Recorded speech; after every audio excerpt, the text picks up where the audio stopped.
Okay, so have you ever felt like some D&D monsters are just kind of forgettable? Yeah. Like they've got the stats and the abilities and the lore, but they don't really stand out. You fight them, and then you just move on. I know what you mean. It reminds me of this game I was in recently, where we were exploring this abandoned mine, and we came across these giant spiders. Okay. You know, the usual scary stuff. Yeah. But our DM gave them this weird quirk. They were obsessed with shiny things. Shiny things? Yeah, so instead of attacking us right away, they kept trying to grab our stuff, like rings and necklaces, even our belt buckles. Oh, wow. Yeah, it was hilarious. We were fighting them off and trying to barter to get our stuff back. So it became less of a fight and more like a bizarre shopping trip. Exactly. And it completely changed the feel of the encounter. We were laughing and coming up with crazy strategies. It was so much fun. That's a perfect example of how a little personality can make a monster so much more memorable. It really does. And speaking of memorable monsters, we have this great article from LitRPG Reads called Your D&D Monsters Need This to Stand Out. Oh, yeah, I read that one. It's all about taking those basic creatures and giving them something extra. Like your shiny spiders. Yeah, exactly. The article talks about moving beyond just the stat blocks in the monster manual and creating monsters that are truly unique. It's about taking those basic building blocks, the stats, the abilities, and the lore, and then using them to create something special. Right. It reminds me of this other campaign I played in, where we ran into a group of goblins guarding a bridge. But instead of just attacking us, our DM had turned them into this bizarre Shakespearean acting troupe. An acting troupe? Yeah, they were convinced they were putting on this grand performance for us. Oh, wow. And we had to play along with their crazy act while secretly trying to disarm them or escape. Sounds like a challenge. It was. But it was also one of the most fun and memorable encounters I've ever had. That's amazing. And it really highlights what the article is all about, using creativity and storytelling to elevate the game. So let's get into it.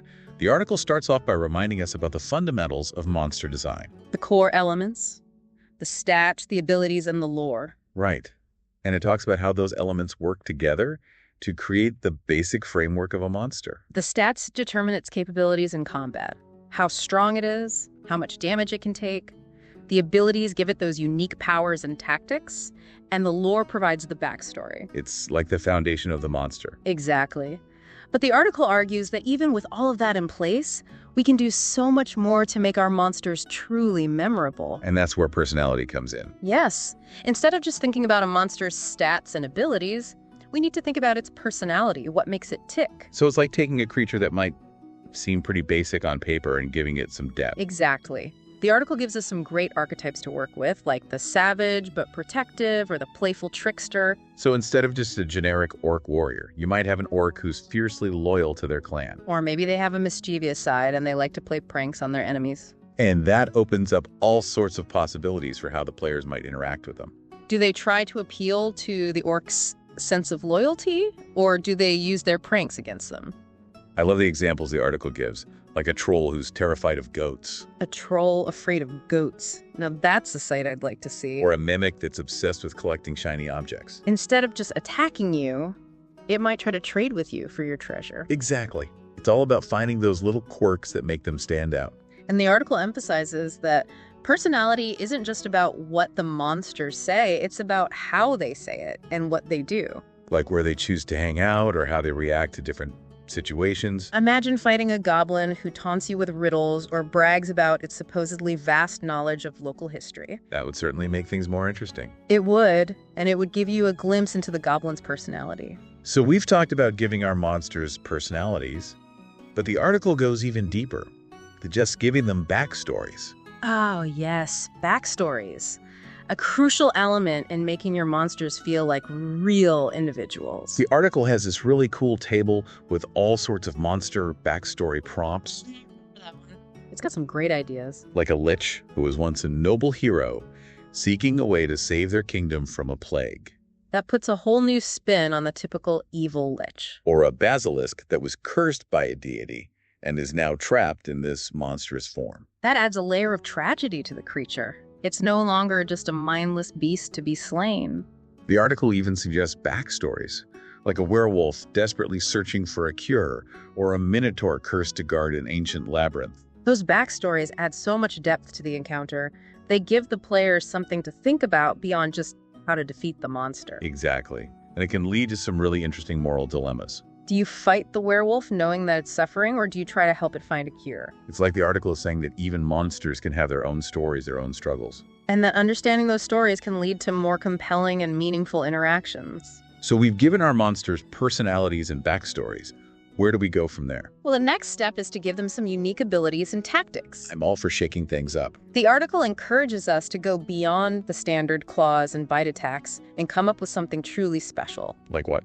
It gives some really cool examples like time manipulation, elemental swaps, even environmental manipulation. Wow, those sound intense. They can be, imagine a monster that can speed up or slow down time around it. Or one that can change its elemental resistances on the fly. That would certainly keep the players on their toes. And I love the idea of environmental manipulation.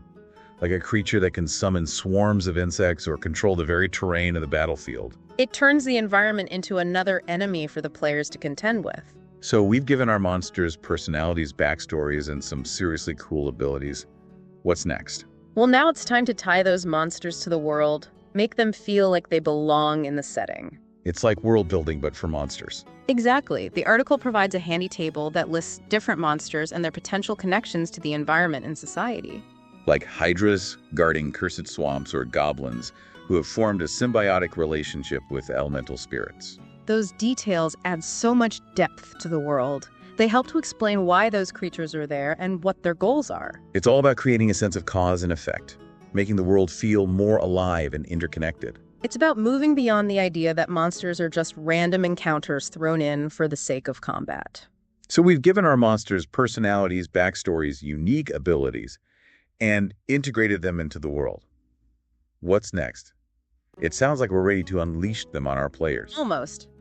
But first, we need to talk about designing memorable combat encounters. Because a well-designed encounter can be just as thrilling as a good plot twist. Absolutely. The article encourages us to go beyond just roll initiative, everyone attack, and think about how to make our encounters truly memorable. And that's where we'll pick up in part 2 of this deep dive. So stay tuned. Welcome back. We were talking about making combat encounters more exciting. And you know what else I love about this article? It really stresses how important role-playing and using different voices are to make monsters come alive. Yeah, you can have the best stats and the coolest backstory, but if a monster sounds boring, it just won't be as fun. Like, think about the difference between just reading a script and actually seeing it play. Exactly. The article suggests trying different accents, ways of speaking, even catchphrases, to give each monster its own voice. I can imagine a dragon talking in riddles, or a goblin bragging about all the amazing things it's done, even if they're all made up. Those are great examples. You got to find the right voice for each monster and use it to make the players really remember them. I was in a game once where the DM made a ghost sound so creepy, it just whispered and wailed. It was perfect for the haunted house we were exploring. See, and it's not just the voice. The article also talks about using body language, like how a monster stands or moves. Yeah, does it sneak around or charge right in? Does it tower over the party or slitters on the ground? And those little things can make a big difference even before the monster says anything. They tell you about its personality and how it acts. And of course, we can't forget about how we describe the monster, what it looks like. That's how we really help the players imagine it. The article has a whole table filled with ideas about how to describe a monster. From scars and markings to weird glowing effects and extra body parts. It's like a toolkit for making awesome creatures. I love that. Like, imagine a beholder with eyes that change color depending on its mood.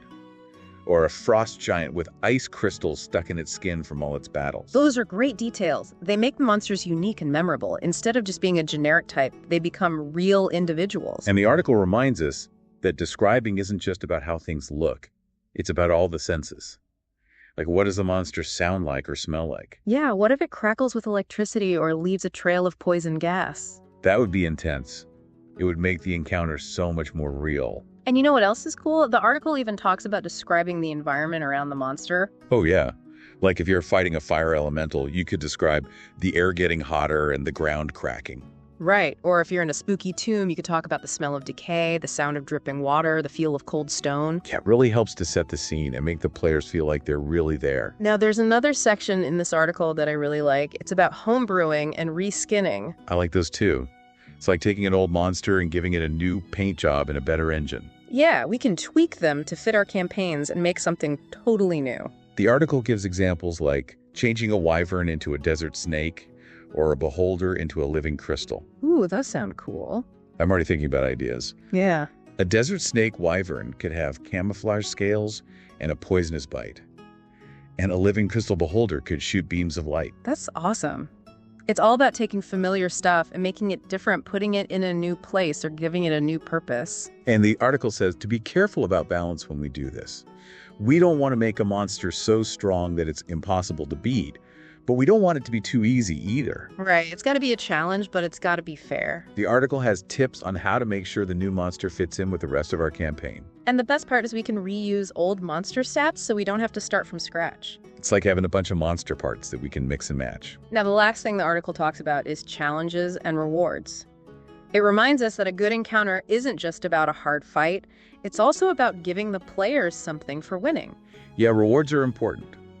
They make the players feel good about winning, and they help to move the story forward. The article suggests lots of different kinds of rewards, like special items, clues to the plot, even new allies. Like imagine beating a powerful elemental and getting a piece of its essence that you can use to make a magic weapon. Or finding a secret map that leads to a lost city. Or even making friends with a creature you used to fight. That would be awesome. It would. Those rewards show that the player's choices matter and that the world changes because of what they do.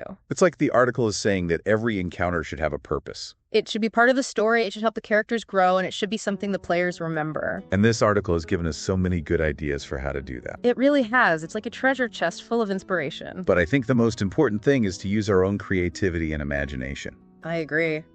We got to be excited about the monsters we create, and the players will feel that excitement too. That's what makes D&D so much fun.